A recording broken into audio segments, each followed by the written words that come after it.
much, Dr. Satino. And good morning, good afternoon to everybody out there.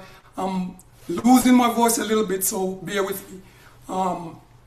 As Dr. Satino said a while ago, we're at a pivotal point where we're realizing that supply chain and the movement of global supply chain is critical. Africa, I believe, strongly believe, is going to be a key and a central focal point for supply chain and goods and supplies throughout the world as we move forward. Could you go back to the first slide? Yes. So what I'll try to do here is I'm going to walk you, these are the focal areas that I'm going to walk you through. I want you to bear something in mind as we walk through these focus areas. Picture a four-legged stool with, Dr. Satino said, people, process, technology. I developed a new approach which I look at people, governance, data, and technology. Picture that four-legged stool with the one leg being people, one leg being governance, one leg being data, and then the fourth leg being technology. The seat, for whatever area or ecosystem you're responsible for, it's going to be, the seat is going to be called digital and supply chain transformation, because that is what you're going to need to bring technology and have technology become an enabler and not just a focal point. Next slide.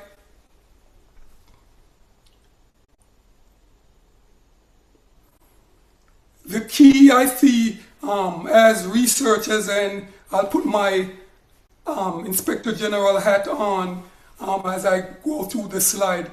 The key thing is we want to look at the root cause. What is the root cause of challenges or for adoption or whatever we're doing as we look at bringing in technology as an enabler? And I think the key thing is a lot of times organizations and individuals look at technology transformation in opposed to digital transformation.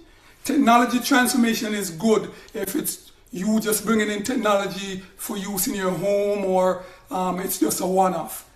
Digital transformation, which looks at the people, governance, data, and technology perspective, has to be the way you approach it if you're going to look at enterprise or institutional transformation or bringing technology into an institution or an enterprise environment. And you see here where, like I said, technology transformation is bringing in technology and focusing on technology.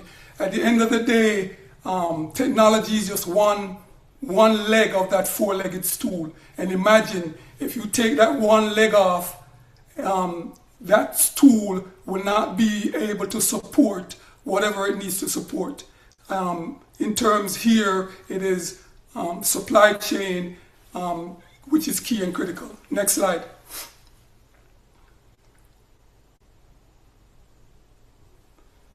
Here we look at enterprise and institutional versus institutional. Understanding this, I believe, is a key to the way forward, because what we have to understand and bring to the forefront is enterprise, which is the company level, the organization level, the operational and tactical level at all these different countries, while the institutional piece looks at countries, regulations and governance and the people and the governance and the data and the technology perspective from a institutional or government higher level strategic standpoint. The key thing is, like I said, when we look at enterprise technology, we're looking at business, companies, organizations, and the enterprise level key level thinking is how do we optimize our supply chain at that level? What technology should we buy? How do we improve efficiency? While at the institutional level, we have to look at the bigger, broader picture. What regional or country regulations or laws we need to address for the governance piece? How do we put the people perspective, the governance perspective, the data and the technology perspective into an operationalized way so that it's most efficient for us as an institution? The same applies for the PGDT framework for the enterprise. The key takeaway is understanding that within an enterprise or an institution, we can't have a siloed approach to how we look at anything. We can't have a siloed approach how we look at people. We can't have a siloed approach of how we look at data or governance or technology, because if it's not looked at as an holistic framework to build on, where every body within that ecosystem falls into that perspective, then we won't maximize and it won't be effective. Next slide.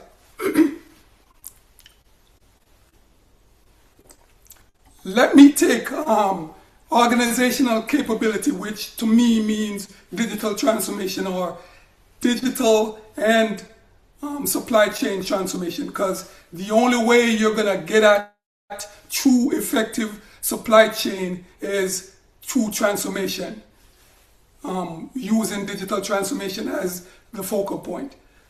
Using the people, governance, and data and technology framework, you look at the idea that you need the right stewards to identify the right stewards both at the enterprise level and at the institutional level.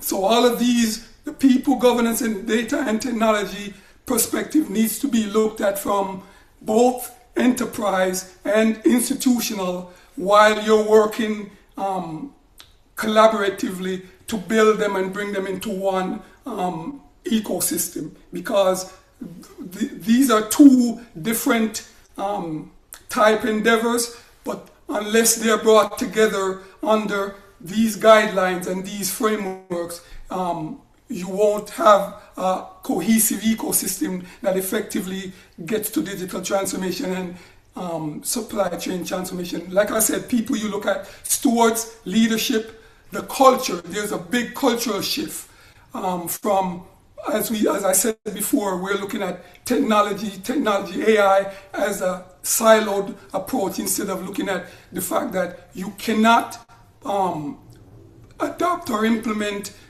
AI unless you look at having the right people to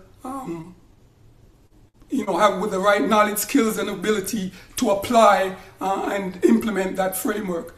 You have to have the right strategy, operational plan, tactical plan, policy, standards, procedures, and a compliance mechanism under governance to make sure that framework really gets applied and works effectively.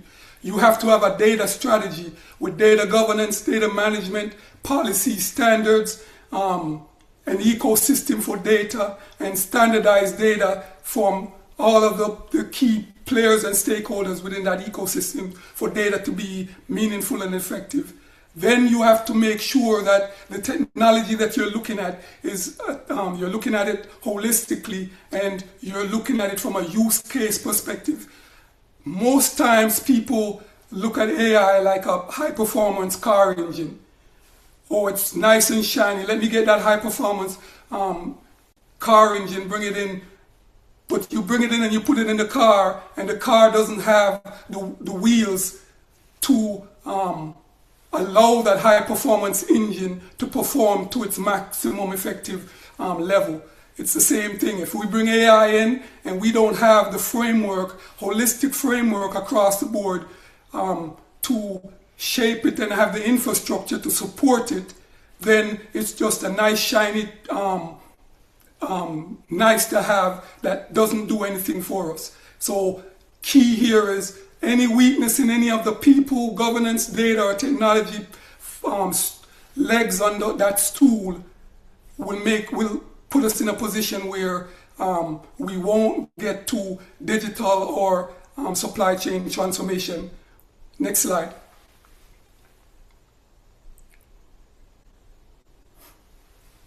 Let's look at AI maturity stages for supply chain, because AI is a key enabler across the board. We all know that.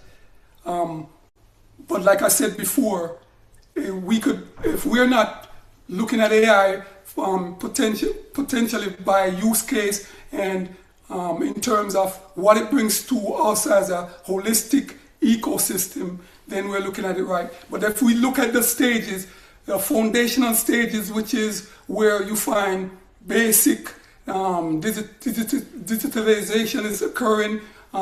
We have a lot of manual process and limited data is siloed.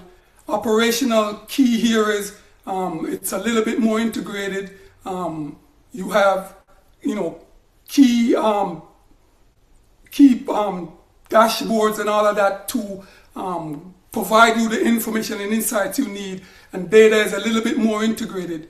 What we want to get at is the strategic, where you could get at predictive analytics and machine learning models, AI type enabling, based on you posturing the data and having the right technology that's going to help you to shape it at the strategic, so that this could be applied all the way down based on you having the right people, the right governance perspective, policy standards, so that operational and tactical levels can mirror that perspective and mirror that procedure as you move forward. What you ultimately want to get to is autonomy, where you have a system in place where, based on the efficiencies of people, governance, data, and technology, you have, much like your car has a dashboard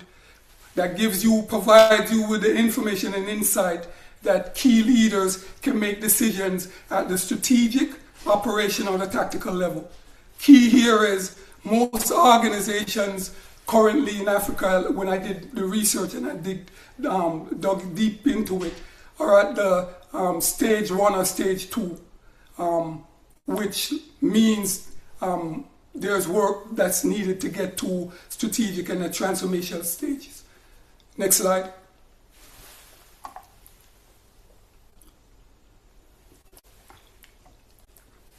Governance, as we all, as we shape it out and as we have talked about, is critical.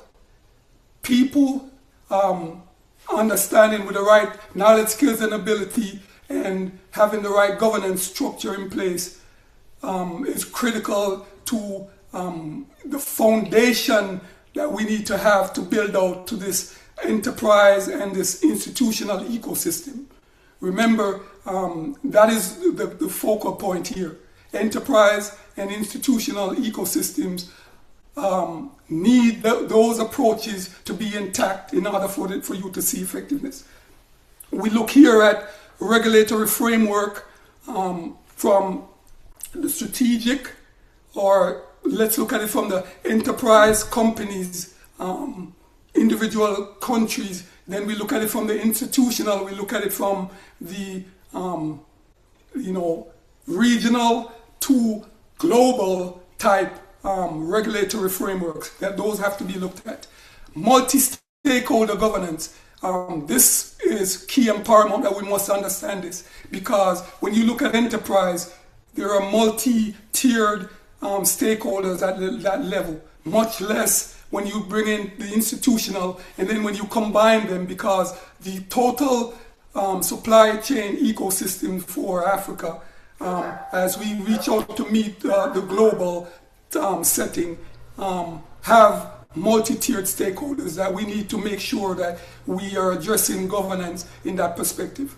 There must be transparency and accountability throughout the process, and so in other words, there must be some compliance mechanism put in place to make sure there are checks and balances. This will allow for capacity building and total monitoring, giving you that dashboard effect. Just like your car, I sit in my car, I don't have to go around and check the 4 tires, because I have that dashboard based on the data and the technology allowing me and enabling that dashboard so that I could look at capacity building and monitoring. Next slide. Demand sensing and scenario modeling. We optimize by the idea that you're seeing real time, by demand sensing real time, the benefits of information at your right in front of your face, just like you will sit in your car and you see the dashboard and it's telling you what is the true picture of the vehicle. The same thing with scenario modeling. You're modeling your scenario, your environment, so that you could see what your infrastructure looks like and then be able to make key decisions. The challenging thing is, like we all know, it's fragmented infrastructure, cross-border complexities and all of that, which we need to bring in as we build the enterprise and in the institutional ecosystem. Next slide.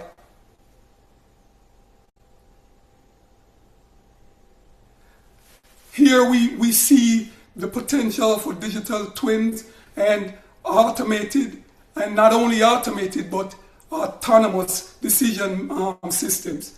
For digital twins, we have that capacity for real-time asset tracking, monitoring, predictive maintenance and failure prevention, routine optimization and capacity planning based on us being able to have that dashboard view of all our ecosystem.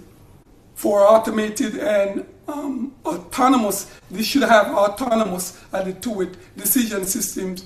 We're able to make decisions based on the idea that we have, using the data and the technology, to be able to have information readily available to us in that dashboard, so we have an intelligent approach to making decisions. Next slide.